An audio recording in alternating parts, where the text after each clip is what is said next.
അങ്ങോട്ട് വരില്ല, ഇങ്ങോട്ട് വാ.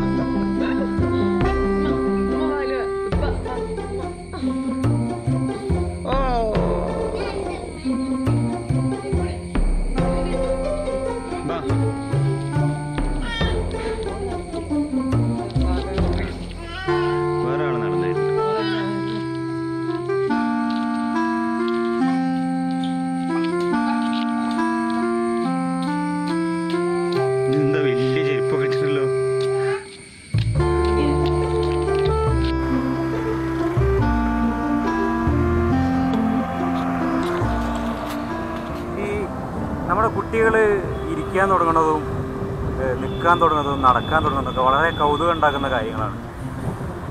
അപ്പോൾ ആമിന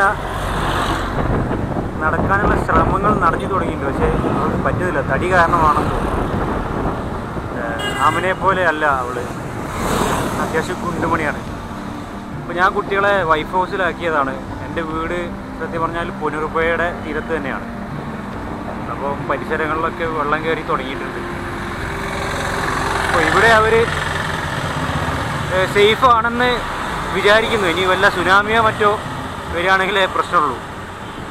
അപ്പം നമ്മളിന്ന് എൻ്റെ നാട്ടിലേക്കാണ് പോയിക്കൊണ്ടിരിക്കുന്നത്. അവിടെയുള്ള പലരുടെയും വെള്ളം കയറിയ വീടുകളിലുള്ള പലരും എൻ്റെ സുഹൃത്തുക്കളാണ്. അവരൊക്കെ ഇപ്പോൾ ഗൾഫിലാണുള്ളത്. പലരും എന്നെ വിളിച്ച് നീ അവിടെ ചെന്ന് എന്തെങ്കിലും സഹായം ചെയ്തു കൊടുക്കുമെന്നൊക്കെ പറഞ്ഞിട്ടുണ്ട്. അതിൻ്റെ അടിസ്ഥാനത്തിലാണ് ഞാൻ ഇപ്പോൾ അങ്ങോട്ട് പോയിക്കൊണ്ടിരിക്കുന്നത്.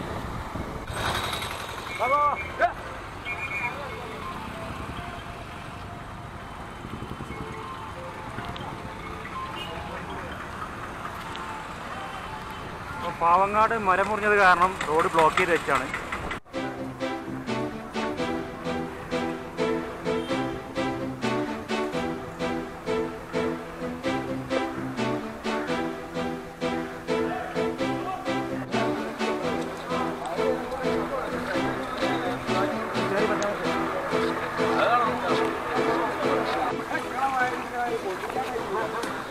അപ്പോൾ സൈക്കിളെടുത്ത് നമ്മൾ മുഴിക്കിൽ വെള്ളം ക്രോസ് ചെയ്തുകൊണ്ട്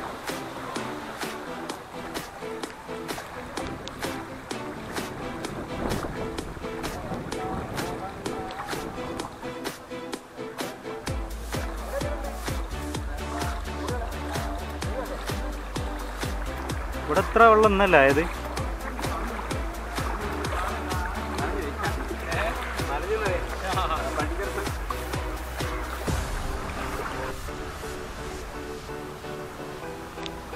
പള്ളിയൊക്കെ വെള്ളത്തിലാണ്.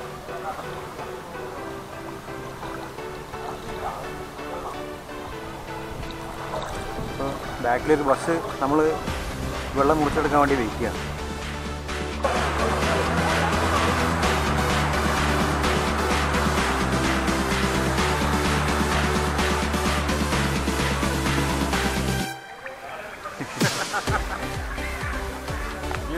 നമ്മൾ അനിയനാണ് കേട്ടോ,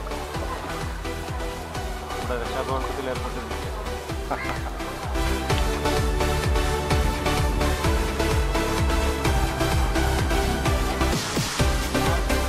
നടക്കാൻ പറ്റുമോ?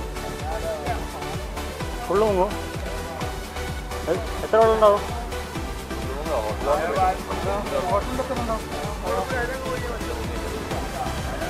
ഇത് നമ്മളെ പുതിയ മറ്റേ അപ്പുറത്ത് കൂടെ പോരാ, പമ്പില്ല, പമ്പിൻ്റെ അപ്പുറത്തോട് മധുരത്തില്ല.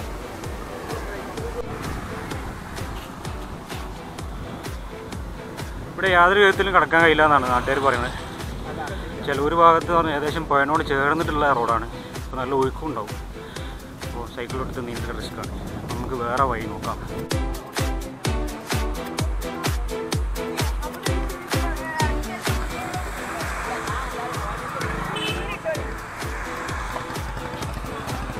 കാറൊരു ബൈക്കിനടിച്ച് വെള്ളത്തിൽ പോയതാണ്. ആർക്കും ഒന്നും പറ്റിയിട്ടില്ലെന്നാണ് മനസ്സിലാവുന്നത്. പിന്നെ നമ്മൾ വെള്ളത്തിൽ ഇറങ്ങി നടക്കുമ്പോൾ അല്ലെങ്കിൽ കയ്യിലൊരു വടി വേണം. കാരണം വെള്ളത്തിൽ കുഴികൾ രൂപപ്പെടാനുള്ള സാധ്യതയുണ്ട്. കഴിഞ്ഞ തവണ വയനാട്ടിൽ ഈ ദുരിതാശ്വാസ ക്യാമ്പിൽ പോയപ്പോൾ അവിടെ ഒരാൾ റോഡിൽ കൂടെ ഈ വെള്ളത്തിൽ നടക്കുമ്പോൾ ഒരു കുഴിയിൽ വീണ് മരണപ്പെട്ടു. അപ്പോൾ നമ്മളെ കയ്യിലൊരു വടി വേണം, അല്ലെങ്കിൽ നമ്മൾ ഓരോ സ്റ്റെപ്പ് വെക്കുമ്പോഴും ശ്രദ്ധിക്കണം മുമ്പിൽ കുഴിയുണ്ടോയെന്ന്. ഇപ്പോൾ റോഡിൽ കൂടെ ആണെങ്കിലും ഞാൻ വെള്ളത്തിൽ കൂടെ നടന്നപ്പം അതൊക്കെ ശ്രദ്ധിച്ചാണ് നടന്നത്.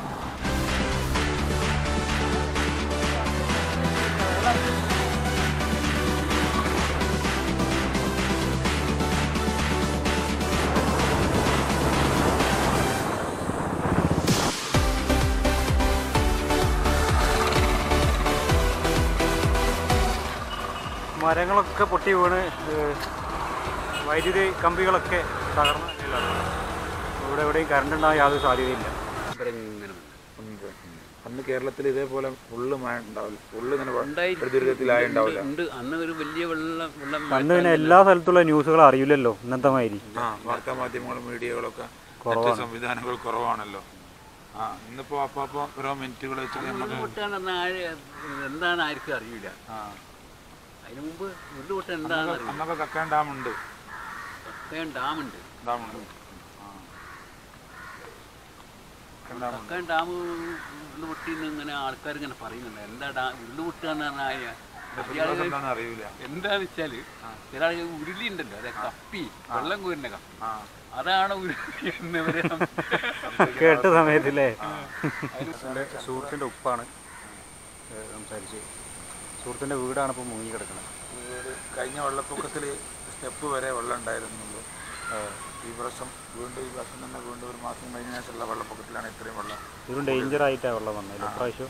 ഇത് നമ്മളെ സുഹൃത്താണ് മുസ്തഫക്ക.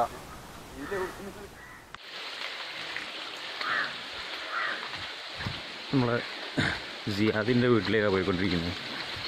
അവിടെ വെള്ളം താഴോട്ട് ഇറങ്ങിയതാണ് വിവരം കിട്ടിയത്. അപ്പം ഇർക്കിൾ ചുലുണ്ട് ക്ലീനിങ് ചെയ്യാൻ വേണ്ടിയിട്ട്.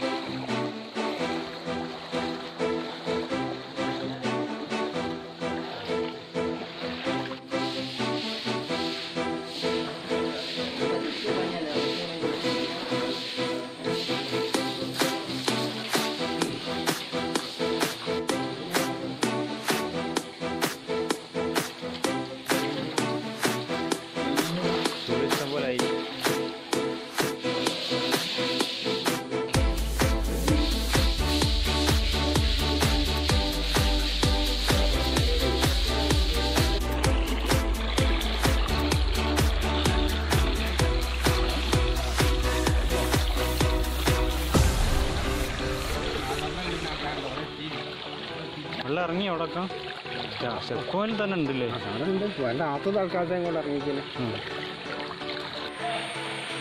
ഇപ്പോൾ ഓരോ വീടുകളും വെള്ളം വലിഞ്ഞുകൊണ്ടിരിക്കുന്ന ഓരോ വീടുകളും ക്ലീനിങ് ചെയ്തുകൊണ്ടിരിക്കുകയാണ്.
അപ്പോൾ ഞാൻ ബൈസിക്കിൾ കഫേയിൽ എത്തിയിരിക്കുകയാണ്.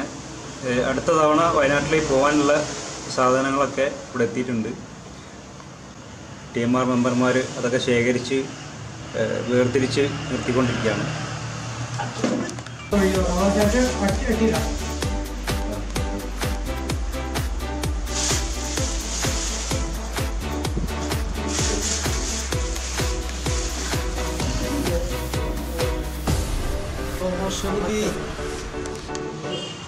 $200 സ്വെറ്റർ, അത് തണുപ്പത്തിടാൻ പറ്റിയ 200ഓളം ജാക്കറ്റുകൾ, IM ഡൊണേറ്റ് ചെയ്യാന്ന് പറഞ്ഞു. അപ്പം നമ്മൾ ഇതിനെയൊക്കെ ഒറ്റക്കെട്ടായി നേരിടും. നമ്മൾ അതിശക്തമായി തിരിച്ചു വരും. നമ്മൾ ഫ്രീഡം റൈഡ് മാറ്റിവെച്ചതാണ്. ഓഗസ്റ്റ് 15 ഫ്രീഡം റൈഡ് നടത്താനിരിക്കുന്ന സമയത്താണ് നമ്മളിൽ തന്നെയുള്ള പല മെമ്പർമാരുടെ വീടുകളിലും വെള്ളം കയറിയത്. അപ്പോൾ നമ്മൾ അത് മാറ്റിവെച്ച് എല്ലാവരും രക്ഷാപ്രവർത്തനത്തിന് ഇറങ്ങുകയാണ് ചെയ്തത്. അപ്പം 2-3 ദിവസം കഴിയട്ടെ, ഇതൊക്കെ മാറി മറിയും, വെള്ളമൊക്കെ താഴെ ഇറങ്ങും. നമ്മളെല്ലാവരും ഒറ്റക്കെട്ടായി ഇതിനെ നേരിട്ടുകൊണ്ടിരിക്കുകയാണ്. അപ്പം ഇതെല്ലാം കഴിഞ്ഞിട്ടൊരു ബൗൺസ് ബാക്ക് എന്ന് പറഞ്ഞൊരു തിരിച്ചുവരവിൻ്റെ റൈഡ് നമ്മൾ നടത്തിയിട്ട് ഇതിനെല്ലാം ഒരു പരിഹാരം കാണും. അപ്പോൾ അതുവരെ നിങ്ങൾ കാത്തിരിക്കുക. ഈ ബ്ലോഗ് ഇവിടെ അവസാനിക്കുകയാണ്. Thank you.